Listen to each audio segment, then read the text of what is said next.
Oh.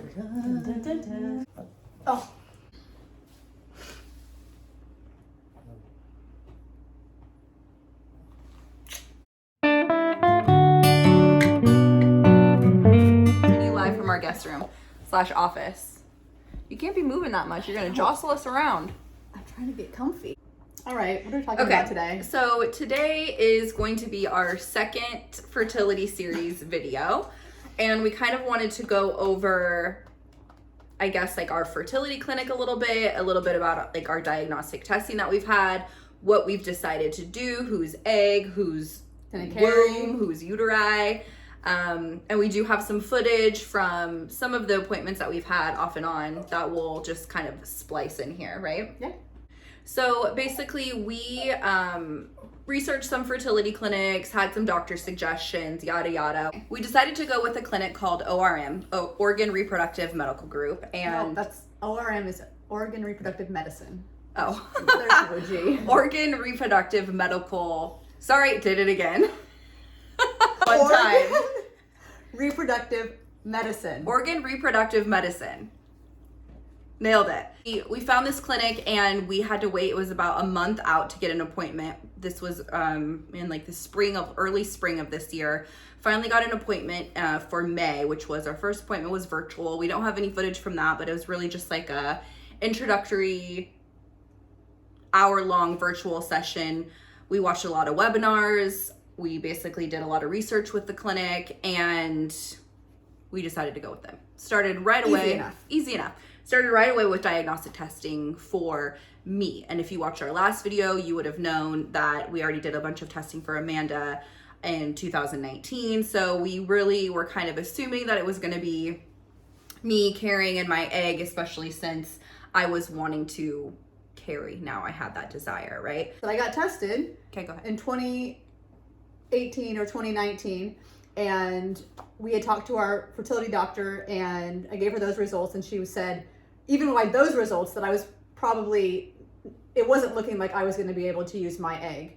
But I still was dead set on doing more testing for myself. I actually don't even think I asked her. I just told the clinic I wanted to do testing. We did. We just called the clinic and said, hey, we need to schedule a blood work and ultrasound appointment for Amanda. And the doctor didn't really know until we had our follow-up to go over all my results. And we were like, oh, by the way, we did this with Amanda. And she was supportive of it. Like, she wanted to make sure that we were set in our decisions as well. We'll insert some footage here from all of our different appointments that we've had this far. Like, it may not make sense. Some of them are pictures, some of them are videos, but we'll kind of just show you guys what we got.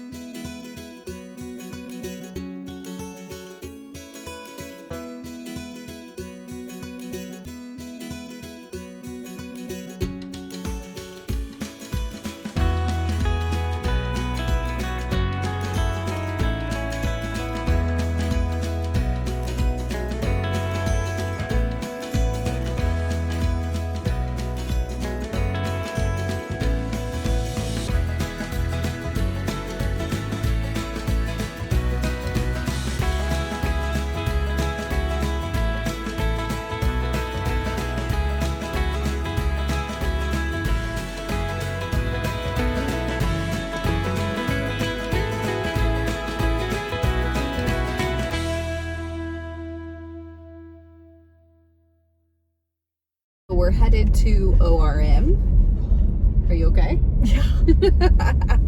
We're headed to ORM to both get our blood drawn for infectious disease. I don't know why I have to, but apparently I have to. Well, because we're partners and you have to do it. You and your partner both have to do the blood work. Yeah. Oh, that chick just flipped off that other chick. Nice. What are they testing for? This is an infectious disease blood test. So they're testing for infectious diseases like HIV, hepatitis, all the heps. Chlamydia. I don't think clap, but like all the heps and HIV and all those things that you can spread to a baby. Ready? Ready. Let's go.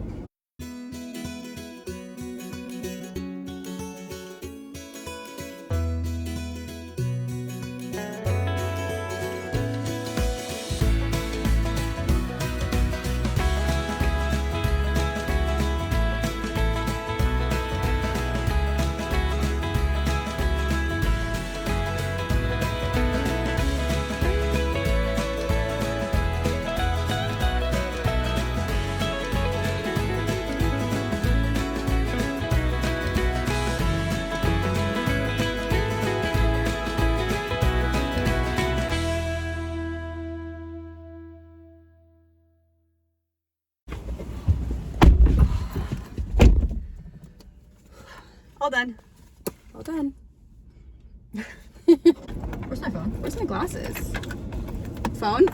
Glasses. This is us every day. Okay. Every day. Okay, so after our results, we talked to our doctor. She suggested right away that we just go straight to IUI. Unmedicated too, I believe. Just a straight IUI, unmedicated, given her, I think, age.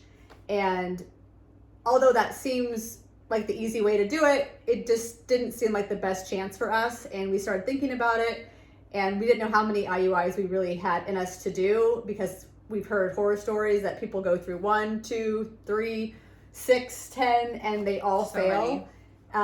So we thought about it for a little bit and decided that IVF makes the most sense for us.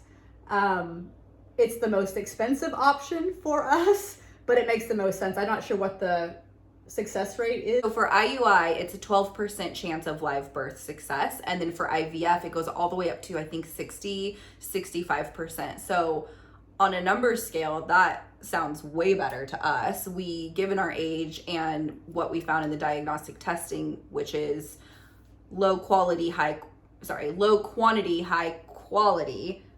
low quality, high quantity. And high, not even high. I'm just higher than her. Yeah, but not the quality isn't high. Yeah, I think I had 7 follicles and you had 5 or something 5 or like 6, that. Yeah. So it still wasn't that high for me, but it was a little bit higher. And when I found out that it was a little bit higher, I think that's when we wanted to really see if we could do our IVF, which is reciprocal IVF, which would be my egg into her.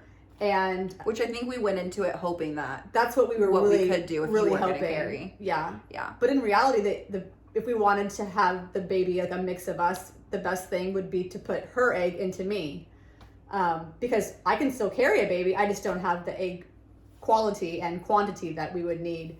But I politely declined that offer. Are you sure? Because we can still do that. I mean, we could do it, but I don't. Okay. Could you imagine me pregnant? Yeah, it'd be so cute. Oh, I would be awful. You would be miserable. I would be miserable. You would be miserable. Everyone would be miserable. She had food poisoning the other night and was the biggest baby I've ever seen. I had the double dragon. I'm not going to go into detail, but yeah.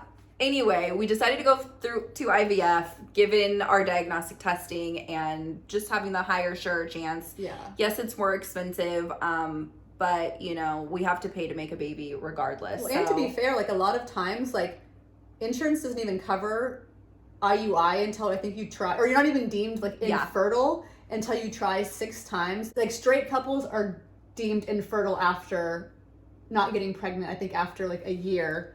Yeah, I don't know if it has to do with a straight couple per se, but like a hetero, I guess, straight couple, it can take them up to a year to conceive. And you're not deemed infertile until you've had 6 months of trying. So in a fertility world or a same-sex relationship, they classify that as 6 IUIs as 6 months of trying. And that can be up to, $2,000 per IUI. So that's $12,000 right there just in 6 months of trying before even needing to go to IVF. And we don't even know if she's infertile. We have no idea of knowing. I shouldn't be infertile at all. I mean, my family's very fertile. All my testing has come back very strong and very high, except for the quantity. But all it takes is 1. So we're really hopeful with IVF. We're putting all of our eggs, or multiple eggs actually, like 4 eggs from the retrieval. We hope that 1, maybe 2 mature and get into that blastocyst stage for transfer. So that's kind of where we're at. My egg, 2? I'll carry.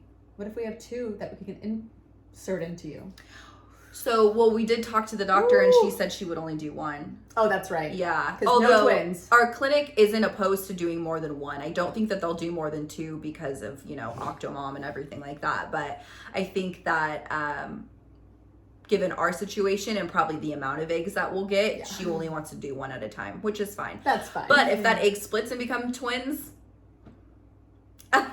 no way. I would be fine with it. I think I would totally be fine with it. I would be fine with it, but although we think we only want 1 kid.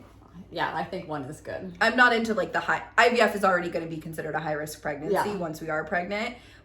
Having twins would just add to that type of like stress and high riskness. So no thank you. At the end of the day, we're using her egg, her uterus, her body. Her body. I'm just here. I'm along for the ride. We forgot to end our video. So we're not professionals. We're not professionals. We totally forgot. Yeah. So we're coming to you from our editing bay, and we're just also known as the couch. Yeah, known as the couch on a Sunday morning, looking lovely. Yep. So hit like, subscribe, follow along on our crazy journey, and we'll see you soon. Bye. Bye.